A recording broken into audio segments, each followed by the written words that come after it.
Esta figura nos ayuda a entender desde las últimas guías del 2025, no 24 todavía, de las metas de la presión arterial. Como les digo, ha sido súper controversial cómo ha ejercido, cómo se ha movido la parte de las metas, ¿no? Entonces obviamente pues, se pone aquí como en este manómetro todo lo que está en rojo, pero que es como muy alto riesgo, ¿no? Y esta es la parte más importante que ven. ¿Cuál es el target? ¿Cómo es que queremos tener a los pacientes, ¿no? Dice que el target para los entre 120 y 129 debería de ser la meta para el paciente con hipertensión en general, ¿vale? Por decirlo así, en general. Dice, la presión arterial de 120, la sistólica, es el punto óptimo cuando sea bien tolerado. Y te dice, hay excepciones. ¿Cuáles serían las excepciones de los pacientes? Para los pacientes en donde hay hipotensión ortostática o en los adultos mayores de 85 años o cuando hay fragilidad moderada, severa o una esperanza de vida menor de 3 años, no somos tan exigentes con llegar a este 120, 129 de la sistólica. Ahí, ¿cuál sería la ideal? Lo ideal sería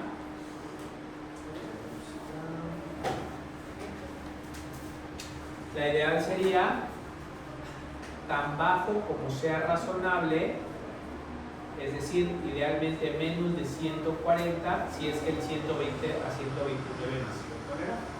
Entonces, la meta general es 120, 129, ¿sí? Excepto adultos mayores, gente con fragilidad, en donde podemos hacer una excepción y no necesariamente llevarlo a esa cifra.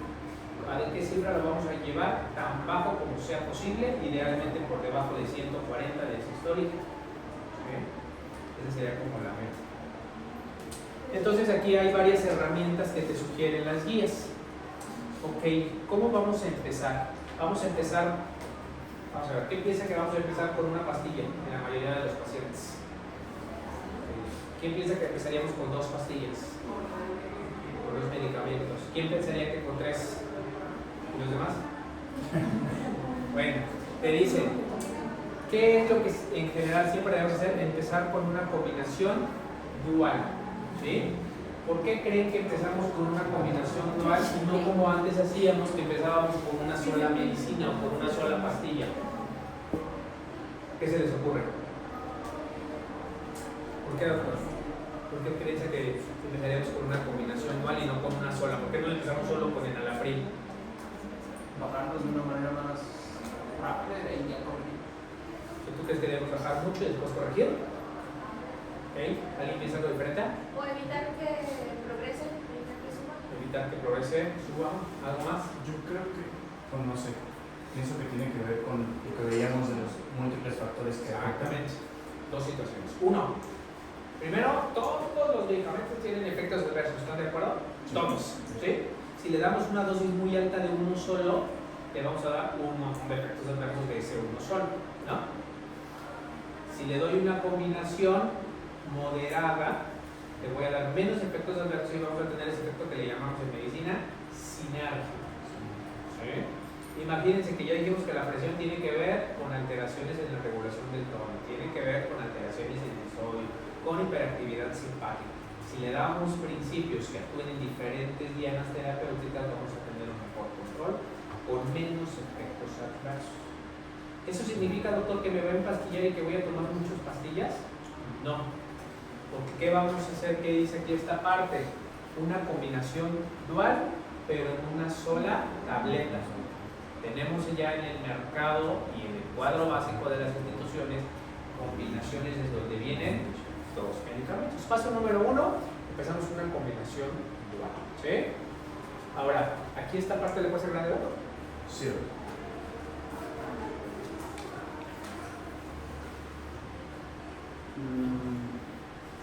No vi exactamente dónde, aquí o del otro lado. Aquí, la combinación dual. Hay excepciones. Hay un 15% de los pacientes, 15%, que pudiéramos considerar monoterapia. Son los menos. ¿Quiénes? Los pacientes que tienen hipertensión de bajo riesgo, ¿se acuerdan que hicimos nuestra tablita? Que pusimos los rojos, los amarillos, los verdes, Si es de bajo riesgo y no está muy hipertenso, podemos considerarlo, ¿sí? O los pacientes que tienen presión alta normal, que no cumplen criterios para hipertensión, pero que tienen alto riesgo, que estaban en esa zona gris, ¿se acuerdan?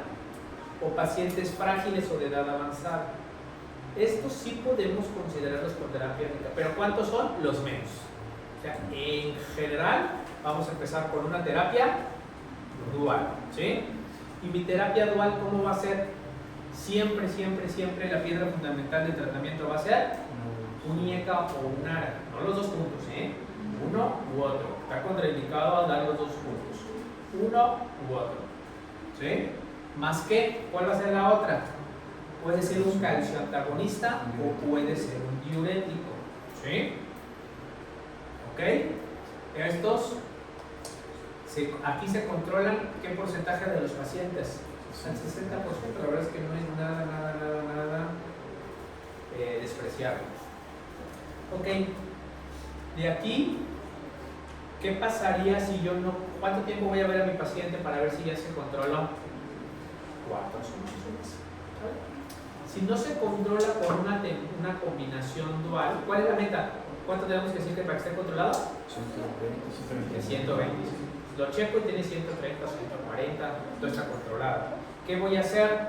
Aquí hay dos opciones y las dos, la verdad, son válidas y están descritas en la literatura. Una es darle la tercera dosis, es decir, ahora sí, un IECA más un calcio antagonista más un diurético, que eso sería desde mi punto de vista lo mejor también. Agrego un tercer fármaco, ¿sí? ¿Cuánto tiempo lo voy a ver después? ¿Se acuerdan cuántos meses dijimos que tenemos para controlarlo? Exactamente. Pues aquí ya va 1, bueno, aquí va, quiero poner 1, 2, ¿y cuál sería el tercer paso? Darle la dosis máxima de ese medicamento. Te voy a poner un ejemplo. En el mercado tenemos Exforge. Exforge tiene valsartán y amlodipino. Valsartán 160 y amlodipino 100. Entonces es una combinación dual que viene en una sola tableta. Así podríamos empezar. ¿Sí? Lo veo en un mes, está controlado, lo dejo así. No está controlado, está por arriba de 129. Tenemos Exforge HCT. ¿Qué es el HCT? Es la hidroclorotiazida. 160, 10 de amlodipino, 5 de amlodipino y los 12.5 de hidroclorotiazida. Es una combinación triple en una sola pastilla. ¿Se controla? Sí, lo dejo así. No se controla, le dejo la dosis máxima. La dosis máxima del Exforge HCT es 320 de valsartán, que es la dosis máxima, 10 miligramos de amlodipino, que es la dosis máxima de amlodipino, y 25 miligramos de hidroclorotiazida, que es la dosis máxima para hipertensión arterial. Así más o menos. Y la mayoría así ya están hechas las tabletas, ¿no? Para llevarlas. Entonces, ¿qué tienen que hacer? Aprenderse las dosis, no hay de otra. No hay de otra opción más que aprenderse los medicamentos que vamos a ir mencionando. ¿Sí? Miren un apartado. Beta bloqueadores. ¿Se utilizan de primera línea? No. Dice, el uso de beta bloqueadores debería ser usado solamente para indicaciones muy específicas. Por ejemplo, en cardiopatía isquémica, fibrilación auricular, pero no es de primera línea. ¿Cuáles son los 3 de primera línea? IECA o ARA, calcio antagonista y diurético tiacídico. ¿Sí? Ok. Luego, vamos para acá otra vez. Cuando no se combinan, cuando no se controlan con la triple combinación, aquí ya controlamos el 90% de los pacientes, ¿sale? Muy buenos, ¿no? Triple combinación, dosis máxima tolerada. ¿Cómo se va a llamar esto? Hipertensión arterial resistente. Por lo tanto, ¿cómo definimos hipertensión arterial resistente? Aquella que no alcanza metas, a pesar de tener la combinación máxima de 3 antihipertensivos, incluyendo el diurético. ¿Vale? Esa es la ¿eh? ¿Qué porcentaje hay de hipertensión arterial realmente resistente? Como un 5%, porque hay un 5% más, de aquí ya llevamos el 90%, ¿no? Hay un 5% que tienen pseudoresistencia. ¿Qué será la pseudoresistencia? El paciente que no se apega al estilo de vida, que sigue comiendo un montón de sodio, que sigue tomando un montón de alcohol, que no está bajando de peso, que no hace ejercicio. Todo eso se llama pseudo-resistencia, porque realmente si hicieran el estilo de vida, la combinación triple se controla. Pero hay un 5% que realmente no se controla. ¿Cuál creen que sea la causa número 1 de hipertensión arterial resistente al tratamiento?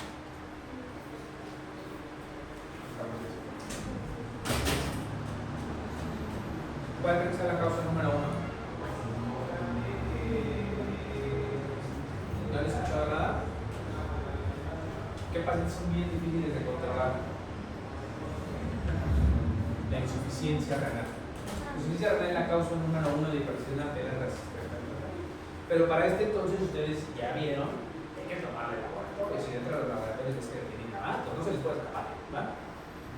¿Y cuál es la segunda causa más habitual de hipertensión arterial resistente? Hiperaldosteronismo. Por eso es que cuando hay hipertensión arterial, realmente, si ustedes ya le dijeron al señor que toma sal, hay que hacer ejercicios, está bajando de peso, etc. El cuarto paso es espironolactona. Ese sería el cuarto paso de medicamentos, ¿vale? Siempre y cuando el filtrado glomerular sea adecuado, más o menos de 45, y tenga un potasio menor a 4.5, ¿sabe? Ese es el cuarto paso. ¿Cuál sería el quinto paso? Casi nunca llegamos ahí. Beta bloqueadores o alfa bloqueadores, pero estos beta bloqueadores tienen que tener efecto vasodilatador. ¿Qué beta bloqueadores conocen que tenga efecto vasodilatador?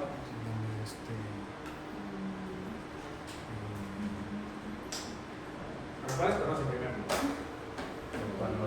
Propranolol ni es cardioselectivo y ni tiene efecto vasodilatador.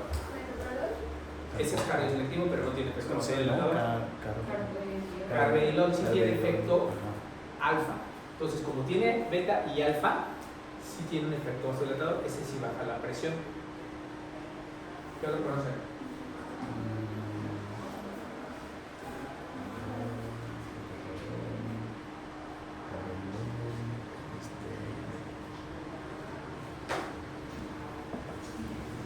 Que sea beta. Que sea beta y alfa.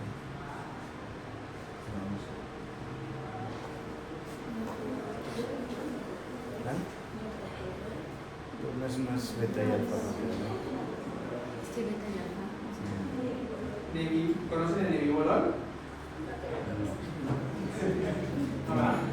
Bueno, el nebivolol y también tiene efecto vasodilatador, que sería el otro de los que se pueden utilizar. Ese es como el quinto paso, ¿no? Y hay algunos vasodilatadores directos. ¿Han escuchado hablar de isosorbide, hidralacina, prazosina es un alfa, beta bloqueador, que son ya medicamentos alfa-metildopa que ocupamos en embarazadas, pero son medicamentos que están como en la quinta o sexta, ¿no? Realmente, híjoles, yo creo que no tengo ningún paciente que llegue a tanto, ¿no? Así, quedar con todo esto. Y hay algo que se llama denervación renal. ¿Qué han escuchado de la denervación renal? Un procedimiento relativamente experimental porque se han hecho algunos estudios, algunos han sido positivos, en donde sí les baja 10 milímetros de mercurio, algunos han salido neutros, estudios como controvertido, entran así como un cateterismo y queman las arterias renales por dentro. Se supone que con eso hay menos activación simpática de los riñones, hay menos producción de renina teóricamente y se puede subir a la presión. Pero estoy haciendo de mis amigos, por eso es que ya está aquí como hasta casi hasta el final, ¿no? En falla cardíaca, ¿cuáles son los mejores antihipertensivos? Ya lo verán con el doctor Adrián, pero los ARNI, que son el Entresto, y los niveles de SGLT2. Y en falla renal, los SGLT2 también, y finerenona puede utilizarse. ¿Sigue?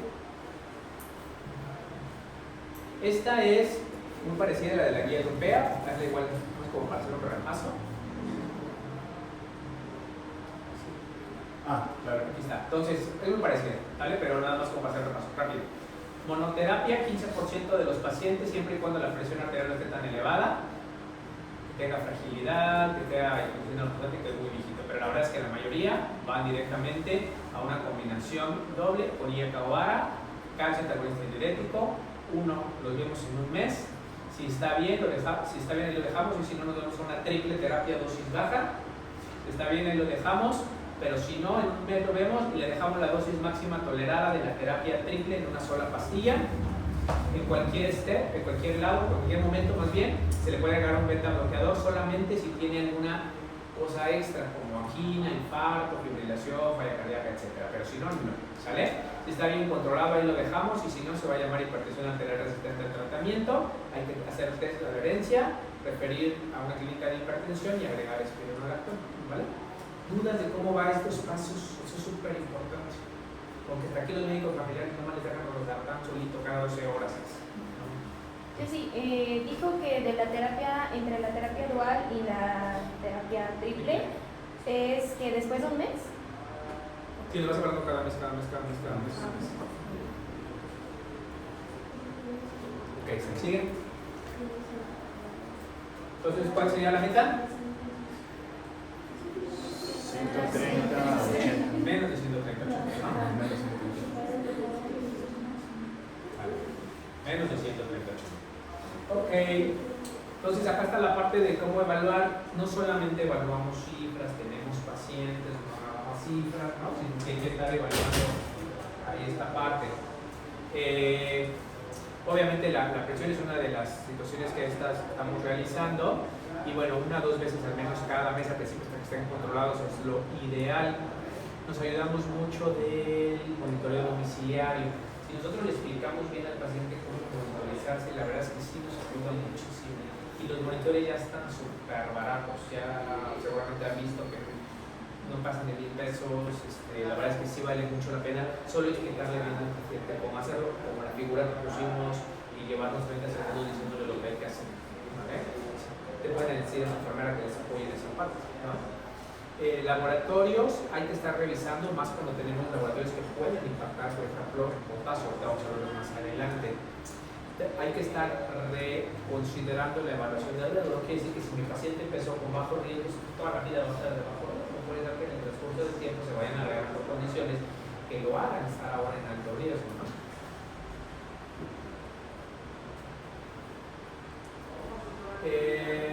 Verificar las intervenciones al estilo de vida y los patrones de medicamentos. Platicarles, ok, está bien con la presión, está bien con sus medicamentos, cómo va con el ejercicio, cómo va con la alimentación, tiene una duda, está agregando vegetales, lo de la dieta tipo A, estarle preguntando esa parte, que también es bastante importante, porque si no, le vamos a tener que estar agregando medicamentos cada poco tiempo. Entonces eso sí es bastante importante, y algo que yo le digo mucho a los pacientes, y la verdad es que les ayuda un montón, es lo del pastillero, porque el paciente no toma solamente la medicina de la presión, casi siempre toma para la diabetes, toma más cosas, y muchas veces se va confundiendo de qué medicina sí que no, o incluso no es poco habitual que se duplique, entonces que ya no se acuerde si la tomó y se la vuelve a tomar. Entonces el pastillero ayuda mucho para eso. El familiar responsable del paciente se lo lleva una vez a la semana, se da cuenta si ya se le va a acabar la medicina, pues tiene chance de comprarla, y el paciente, el adulto mayor que se toma sus pastillas, va y dice, a ver, la pastilla del lunes aquí, no sé, del miércoles aquí está, no me la he tomado, ¿no? Y evita duplicar esas cosas, es muy importante. Verificar la iniciación y la adherencia, y bueno, el soporte a los pacientes. ¿La que sigue? Bueno, entonces todos los pacientes que tienen diagnóstico de hipertensión, todos tienen estilo de vida, evidentemente. Ya dijimos que todo paciente que tiene más de 160, 100, y que ya estamos seguros de que es hipertenso, que tiene más de 160, 100, siempre le vamos a iniciar tratamiento, medicamentos, ¿no? El problema está en los de 140, 190, 99, en donde a quienes de estos sí le vamos a iniciar luego tratamiento, medicamentos útiles, ¿no? En los que son de alto riesgo, pues sí hay que iniciar el tratamiento inmediatamente. En los que no son de alto riesgo, podemos, en algunos casos, la literatura lo describe, cambios al estilo de vida, y dependiendo de los cambios del estilo de vida, si impactan, no necesariamente con estas cifras tendrá que iniciar medicamentos, pero hay que individualizar. La verdad, en México la mayoría de los pacientes no se apegan si bien al estilo de vida. Entonces, esos pacientes sí hay que individualizar muy bien si son candidatos a que de una vez mejor tomen medicamentos. Porque hay pacientes que no los vuelves a ver, les cancelan y nunca regresan. Y se ponen sin medicamento y ahí andan por una bomba de tiempo, ¿no? ¿Para qué sigue? La meta meta, bueno, ya dijimos, lo mínimo que debemos de disminuirle, al menos 20 milímetros de mercurio, pero bueno, ya dijimos que la idea es que estén entre 120 y 120, ¿no? Que es lo último que se establece. ¿Para qué sirve? Los steps, bueno, ya lo vimos, tratamiento ya lo vimos. Ok, vamos a empezar ya a hablar de las diferentes familias, ¿no? De los IECAS o los ALAS, ya dijimos que son la piedra fundamental en el tratamiento. Siempre van a ser los de primera elección. Ya saben que los IECAS pues, bloquean la conversión del precursor de la angiotensina en angiotensina 2 y los ALA2 pues, bloquean el receptor AT1 el efecto del mismo. Tienen menos protección de EBC versus la calcio antagonista, pero tienen mucha protección coronaria. Tienen menos proteinuria en gente que es diabética, ¿no? Fueron el primer medicamento que demostró disminuir proteinuria en los diabéticos, por eso es que siempre son mejores de elección. Y los IECAS han demostrado que los pacientes que toman IECAS tienen menos riesgo de desarrollar insuficiencia cardíaca, ralentizan la progresión de intolerancia a la glucosa en la diabetes tipo 2. Está contraindicado en el embarazo, por eso es súper importante. Siempre que tengan una mujer en edad fértil, platicarle que le van a iniciar el medicamento, pero que debe de ser muy cuidadoso en esta parte, ¿sale? Porque es terapéutico. El efecto adverso más conocido es la tos. ¿Por qué? Por la degradación de las radiquininas. Y el otro efecto es la hipercalemia. Entonces, 15% del paciente que le inicias en la rieta, etcétera, van a regresar por tos y hay que cambiarse. ¿En quiénes lo vamos a usar? En hipertensos, evidentemente. A los generales son los mayores que lo toleran bien. Los diabéticos son los más importantes para tratar con IECA por la relación de la protección de proteinuria, y la hipertrofia ventricular izquierda, nefropatía, insuficiencia cardíaca y después del infarto. Y aquí están las dosis. Los que tenemos en México, Captopril, que va entre 25 a 150, casi ya ni lo ocupamos. ¿Por qué? Porque se tiene que tomar por su vida media 3 veces al día, ¿no? Pero los que en Alapril igual 2 veces al día. Los que estamos ocupando más es Perindopril, que va de 4 a 16 miligramos. ¿Por qué creen que lo ocupamos? Porque se tiene que tomar una sola vez al día. Y muchos de los comprimidos comerciales, como el Triplexa, contienen el Perindopril, que es así. Triplexa tiene Perindopril, amlodipino y tafamidis. Es la combinación triple, que es que va bastante bien a los pacientes. La dosis máxima son 16. Y el otro que ocupamos mucho es el Ramipril. Dosis mínima 2.5, dosis máxima 20 miligramos, y también se tiene que tomar una sola vez al día. De los ARA2, Caldesartán entre 8 y 32, el Prosartán, hay poco, pero sí hay, y el Valsartán de 150 a 300, los Sartán entre 25 a 100, entre paréntesis están los números de veces que se tiene que tomar al día. O el Mesartán entre 5 a 40, Telmi 20 a 80 y Valsartán 80 a 320, son las dosis mínimas y máximas. ¿Vale? ¿Sí?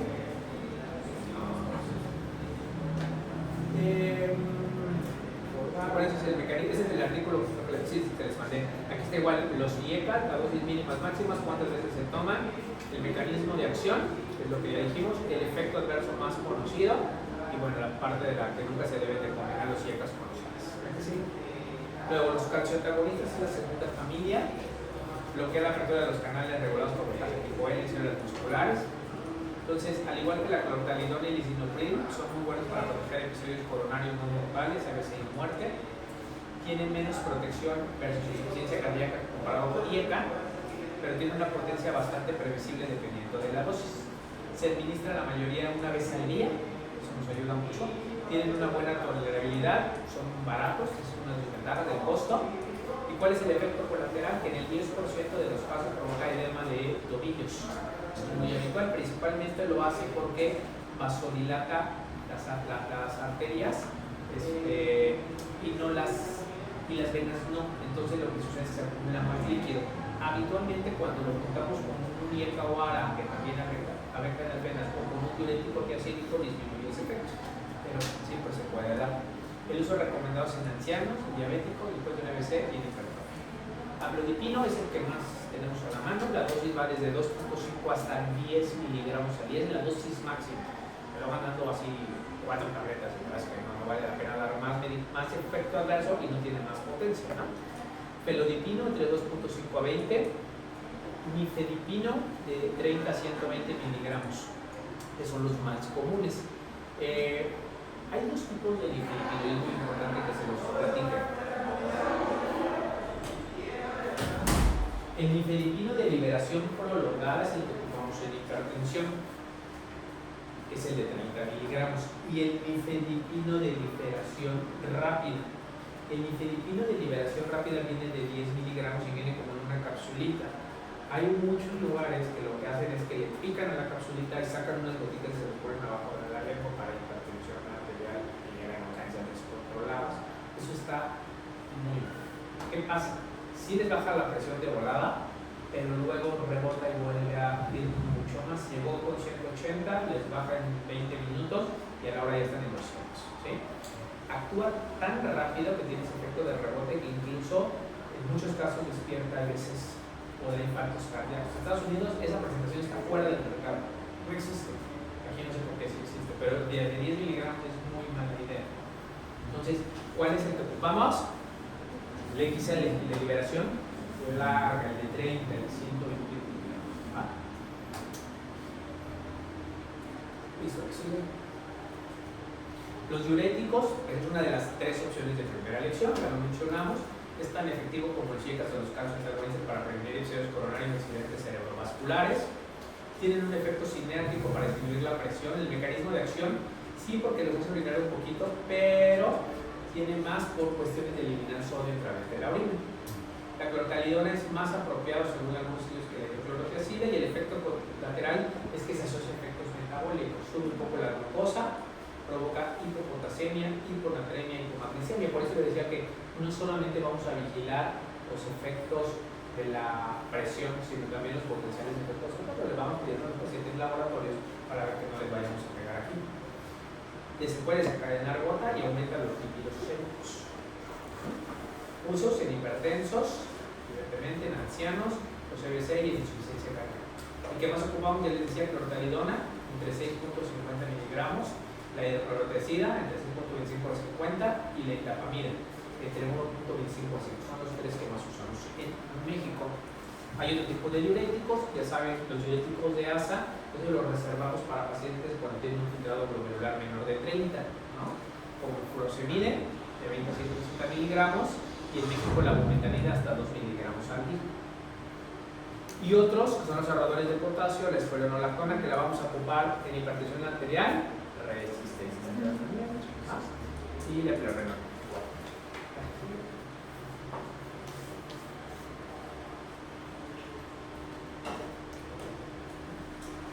Son menos eficaces los betabloqueadores. ¿Cuánto baja un betabloqueador de presión? 5 milímetros de mercurio. ¿Cuánto bajan los otros? 10 a 15. Son poco eficaces. Tienen menos eficacia en antihipertensión, menos eficacia en disminuir el riesgo de BC, más efectos secundarios, menos regresión o retraso de la hipertrofia ventricular o del grosor íntimo medio de la carótida y de la ártica, y tiene efectos metabólicos. Por eso no son de primera elección, ¿vale? Solamente cuando hay una situación extra como infarto, insuficiencia cardíaca, aneurisma de agua y eso. Los que más ocupamos, como les decía, es aquí, el carvedilol de 6.25-50 y el nebivolol entre 5 a 40 miligramos. ¿Vale? La verdad es que son muy poquito lo que ocupamos para el hipertensión. Y luego está este que ha sido muy común de cómo podemos hacer las mejores combinaciones. La línea punteada de color, ¿qué color es este? ¿Verde? Verde es lo ideal, ¿no? IECA con diuréticos tiacídicos es una muy buena combinación. IECA con calcioantagonistas es una muy buena combinación. Calcioantagonistas con ARA2 es buena combinación, o con tiacídicas, ¿sí? Esta es la que está puesta en rojo, está completamente contraindicada. No juntamos IECA con ARAS, ¿no? Las que están en línea punteada son posibles, pero son menos recomendadas. O sea, betabloqueador con un diurético tiacídico pues puede ser, pero no es de primera elección. O un betabloqueador con otros antihipertensivos, pues bueno, a lo mejor nada más en casos muy especiales como en el embarazo, que utilizas la betalol con hidralazina, ¿no? Pero en general no son las combinaciones. Entonces las combinaciones de primera elección están en verde, la que está contraindicado esta, y las demás en punteado son las que pueden considerarse, pero no son de primera elección. ¿Vale? Hasta aquí, ese es como el panorama general de la hipertensión arterial. ¿Tienen alguna duda así de lo general de cómo tratar la hipertensión?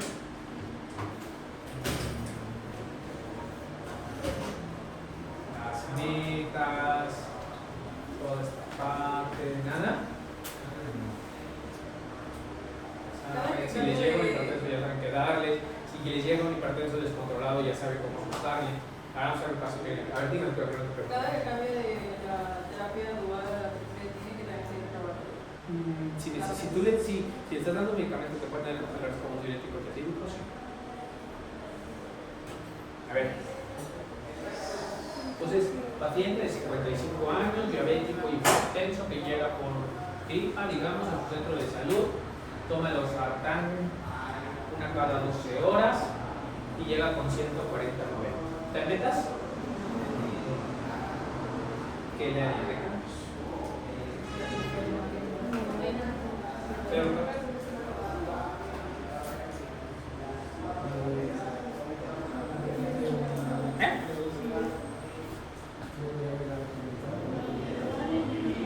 ¿usted le dejaría los sartán y le agregaría un pechoterapeuta?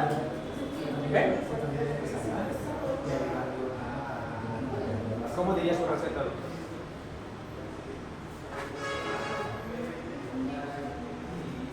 No le voy a decir eso al paciente, ¿vale? Le va a decir, entonces, ¿qué diría su receta, doctor?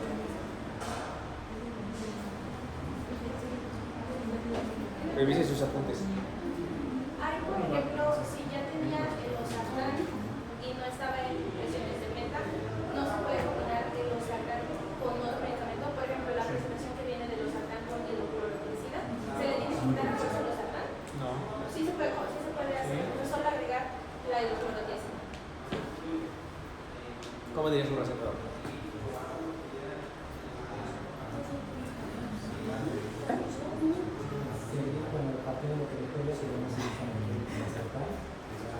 ¿Cómo diría su receta, doctor?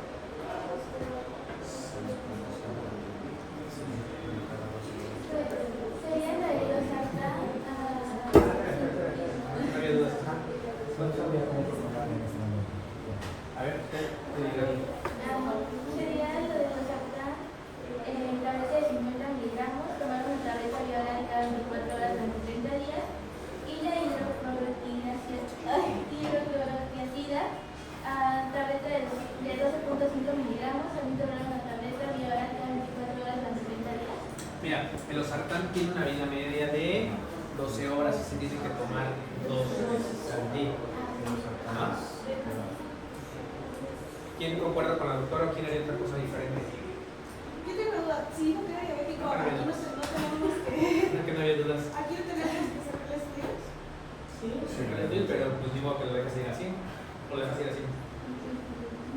¿Qué harías tú? Yo no sé, pues me haría que mandar los estudios y hacer... ¿Sí que se vaya?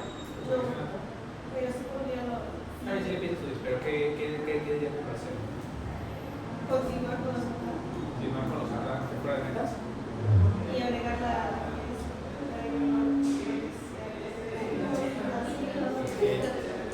¿Qué dijimos en el precepto? Le vamos a dejar a los pacientes cuál es la parte del tratamiento. ¿Dejarle una monodosis? ¿Una monoterapia? ¿Una medicina? Eso es lo que... En dos. O sea, le vas a dar 3 pastillas. Los sartán en la mañana, los sartán en la noche y los protecidas. ¿Sí? Ese es tu planteamiento.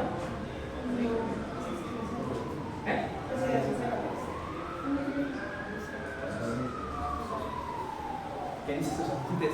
¿Qué dice el diagramita?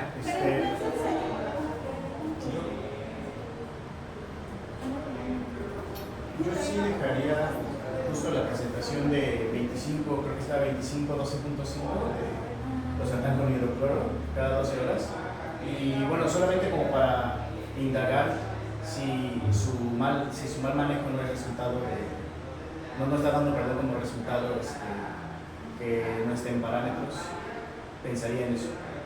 ¿Cómo? A ver, ¿le dejarías tú la tableta de 50, 2 veces al día? Ajá, O sea, le darías diurético en la noche para que se levante a orinar en la noche. Pues. Pues,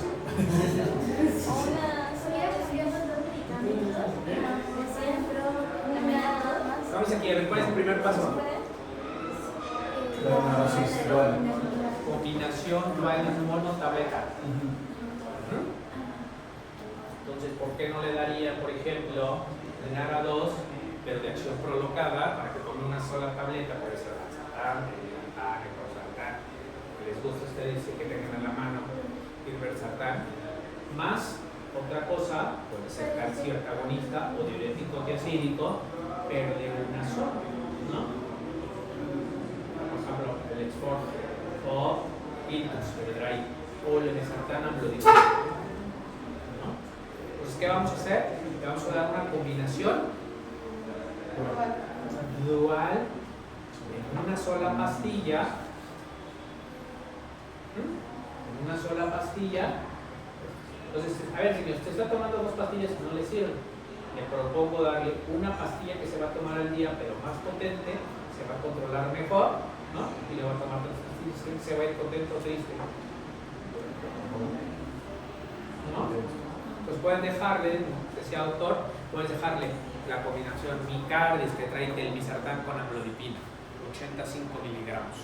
Ya lo irán viendo cuando vayan a esa parte, que vayan teniendo que, pero la idea es que se vayan con que tengo darle una combinación de una luz de vida media larga. ¿Sí? Ok, le pidió estudios, doctora. Y regresa y ese paciente regresa con 135-85, ¿no?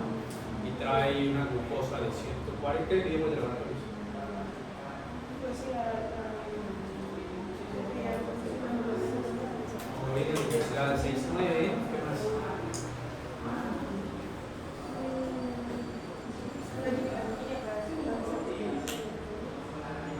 ¿Qué?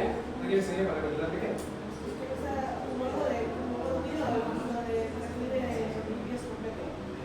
Tiene colesterol de 190, LDL de 99 y HDL de 35. ¿Qué hace? ¿Lo ves así? ¿Cuál es la meta que establecimos?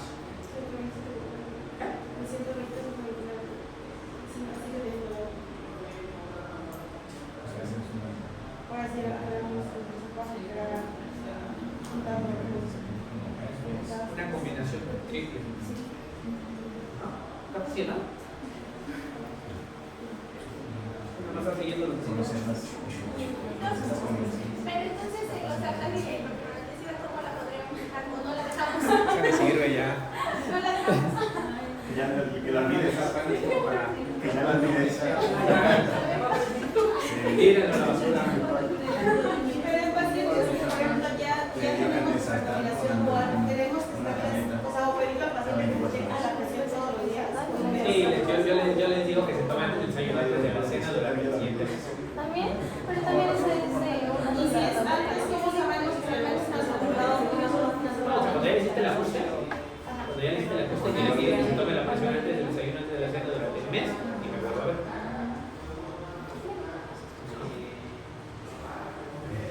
Sí, la verdad es que los sartán es como así de muy viejito y la verdad es que hay muchas mejores opciones, ¿no? Y hay genéricos de telmisartán, o sea, el costo evidentemente sí es el más barato, pero hay telmisartán y valsartán que son hay genéricos que son de nueva generación de 24 horas, o sea, no está justificado pues dejarle eso, ¿no? Igual captopril, o sea, sí hay pacientes, pero la verdad es que no, enalapril, ¿no? ¿Va? ¿Otra duda? No, vamos a los casos especiales.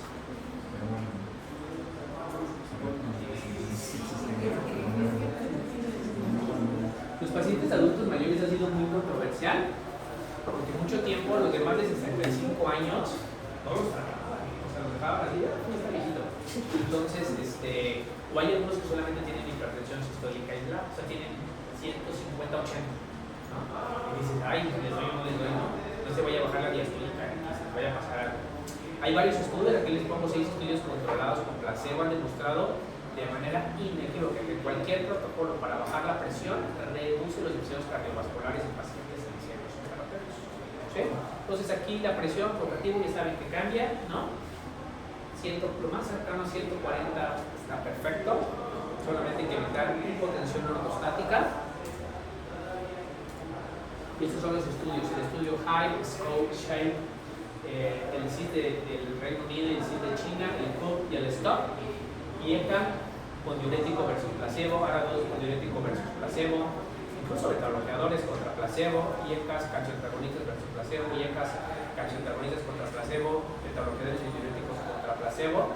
Todos disminuyeron presión arterial evidentemente y todos disminuyeron riesgo cardiovascular. Los que más, 34%, los IECA por ejemplo, el ARA 28% de riesgo de EBC, 33% menos riesgo de EBC, el SHARE 37% por ejemplo IECA con calcioantagonista de riesgo cardiovascular. Entonces sí hay que darle medicamentos a los viejitos, no solamente que sí hay que ser cautelosos de darle con dosis más chiquitas, pero no los dejemos fuera del tratamiento, aunque sea hipertensión arterial sistólica aislar, hay evidencia para tratarlos. Este es como lo ideal de seleccionar la terapia para adultos mayores de 80 años, ver el nivel de presión, evidentemente, el target establecerlo de forma diferente, de 140 a 150. En ellos sí podemos considerar monoterapia, ¿sí? Es ese 15% que sale, por eso son casos especiales, ¿no? No es el grueso de la población.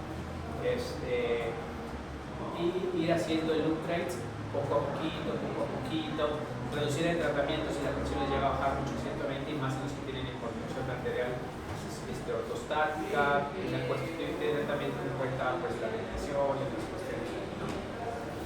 Ser cautelosos pero sí tratarlos.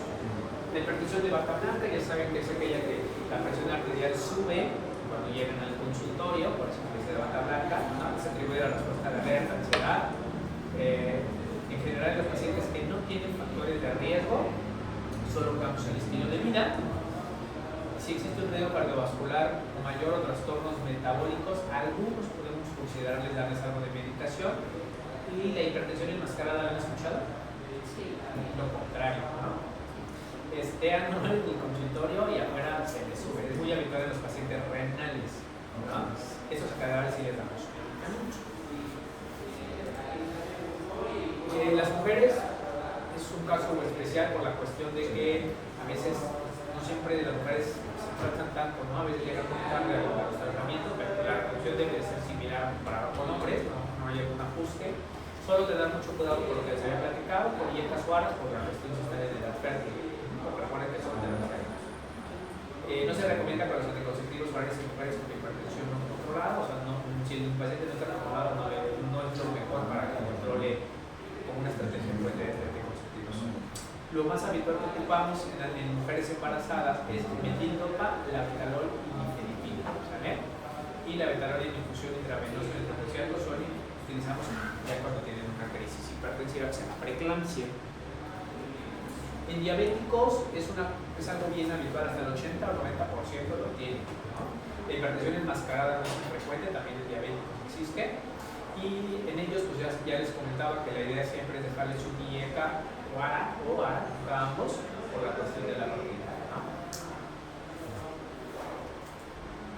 Hipertensión resistente, ya dijimos un poquito, la definición es cuando la estrategia terapéutica que incluye medidas adecuadas del estilo de vida, un diurético y otros dos fármacos antihipertensivos, se cuentan 3, hipertensistas en diferentes clases adecuadas fallan en bajar los valores. La prevalencia es entre el 5 y el 30%, la hipertensión se asocia a un alto riesgo de eventos cardiovasculares y renales.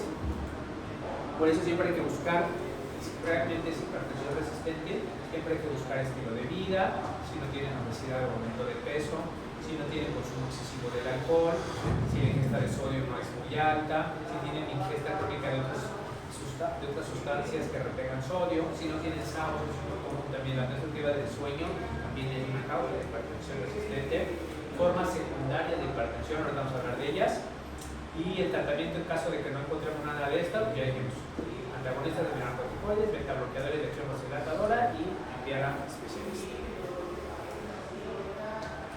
Hipertensiones del embarazo, hay 4 tipos de hipertensión asociadas al embarazo. la preeclampsia, la hipertensión crónica con preeclampsia superpuesta y la hipertensión gestacional. La preeclampsia es un factor de riesgo de miocardiopatía periparto y el que estamos viendo.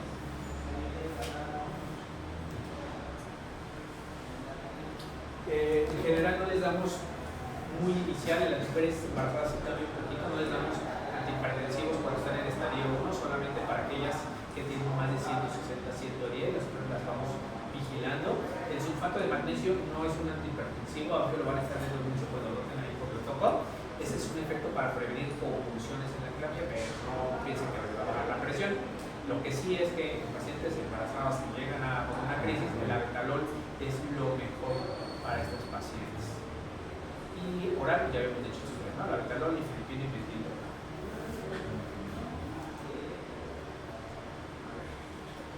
¿La vamos a hacer grande? Sí.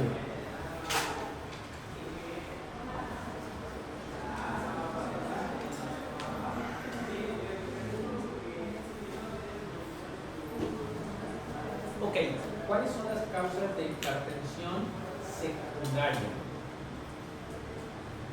Enfermedad renal parenquimatosa. Cuando un paciente no responde al tratamiento, está muy joven para ser hipertenso, hay que descartar estas posibilidades, ¿no? Entonces, ¿cómo yo descarto que tengo una enfermedad renal parenquimatosa? Pues bueno, la historia clínica y veo que no tenga antecedentes familiares. En los laboratorios, que no tenga proteinuria, hematuria, leucocinuria, que no esté disminuido la función glomerular y un ultrasonido de riñón. Aldosteronismo primario, que tenga síntomas de hipocalemia como debilidad muscular, cutánea. En los laboratorios, pues que tenga hipocalemia, ¿no? Y el específico es, bueno, en general es hacer este estudio que se llama determinación de la actividad terminaldosterona. La confirmación es con una prueba de supresión de sal, una tomografía para ver las suprarrenales. Otra de las cuales es la estenosis de la arteria renal. Habitualmente podemos percibir un bulto abdominal. También puede tener soplos en las arterias renales. Lo vemos en los laboratorios donde disminuye el filtrado glomerular, aumenta la creatinina. Y realmente, como confirmamos, es haciéndole un doble renal. Vemos las arterias renales y está disminuido. Feocromocitoma es otra de las causas de hipertensión primaria, se encuentra por palpitaciones, historia de hipertensión lábil. El estudio lo hacemos le pedimos niveles de epinefrinas en plasma o en orina de 24 horas y lo confirmamos en el estudio con una resonancia abdominopélvica. Síndrome de Cushing es otro de los datos de hipertensión primaria, lo vemos por obesidad central, facial rubor, estrías púrpuras, atrofia, ¿no? Y que vemos en los laboratorios, hipocalemia. El estudio también es el de cortisol y le podemos hacer estudiar específicamente con la prueba de supresión de dexametasona. Coartación de aorta es otra de las cosas. Aquí, como ya dijimos, tienen más presión arriba que abajo, como el pancho arterial que habíamos dicho, y no tienen pulsos en la parte inferior. Realmente lo podemos confirmar con una tomografía. Una estructura del sueño, que en general son gente gordita, que ronca mucho, que se queda dormido en el día, y que en la noche pues, no duermen bien. ¿Cómo lo hacemos? Bueno, con una poligrafía respiratoria. Y enfermedad tiroidea, síntomas de hipertiroidismo, por ejemplo, tremor, pérdida de peso, palpitaciones o de hipotiroidismo, intolerancia al frío, ganancia de peso, y esto lo vemos a través de laboratorios. Entonces, ven ustedes que cuando dijimos cuáles eran los laboratorios mínimos que necesitamos, en general casi todas estas causas las podemos evaluar o en una buena exploración física. Por eso es la importancia desde el principio de enfocar bien en mi paciente para que no se me vaya a pasar algo de eso. Pero bueno, todos sospéchenlo cuando sea paciente muy joven o que tenga hipertensión arterial resistente.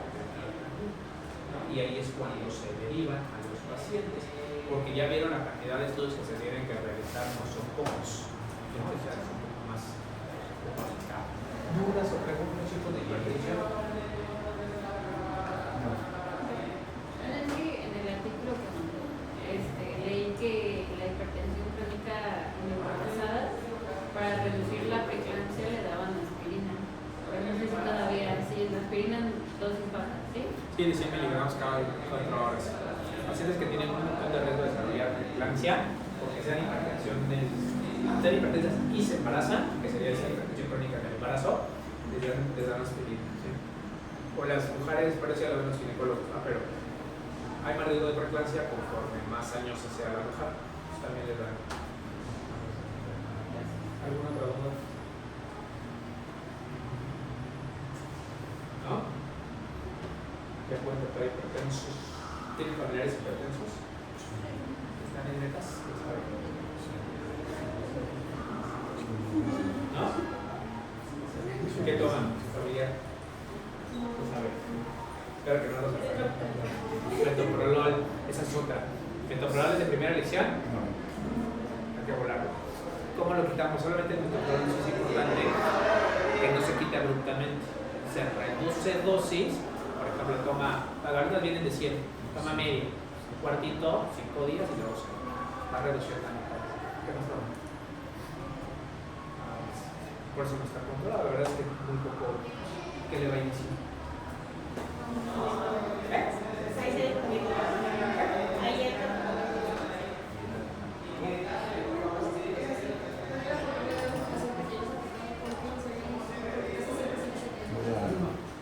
Ya le voy a cambiar. ¿Doble? A mi mamá la tengo con losa, con hidro, todo. La cambiaré. Voy a revisar las presentaciones que hay ahora. Ando desactualizado. Te digan cualquier hipersaltaco y otra vez. ¿No se encontró el lunes? ¿Vale? ¿Sí más tiene familiar con hipertensión? ¿Está bien controlado? ¿Quién sabe? Entonces, ¿qué va a hacer? ¿Qué toma su conocido? Hidroxida, Ilisartán y el equipo. Es una buena combinación, ¿sí? Habrá que revisar las dosis. ¿Cuánto toman el Ilisartán? ¿Cuál es la dosis mínima? 40, máximo 80, ¿no? Amlodipino, mínima 5, máxima 10. Y la reducida dosis 5 y 16, ¿no? ¿Está controlado? Pues se sigue así. Si no está controlado, ya ajusta la dosis máxima de esta combinación. ¿Quién no tiene familiaridad de hipertensión? ¿Qué toma su conocido? ¿Está bien controlado? Entonces, ¿está en terapia dual? ¿Está controlado? ¿No? ¿Qué le revisaría yo como un extra? Perfil de lipidos y glucosa. ¿Por qué? Porque el hidroclorotiazida tiene efectos metabólicos en algunos pacientes y les puede subir la glucosa. Yo lo quería. ¿Quién más tiene? Ay, sí, aquí debe de haber más, o sea, si el 30% de la población es hipertensa. ¿Qué está más conocido?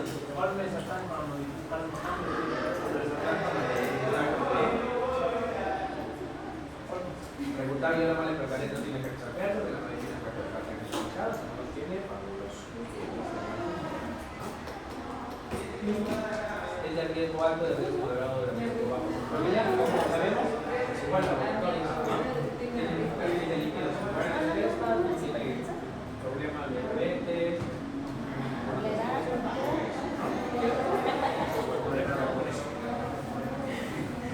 ¿Quién tiene más familiares?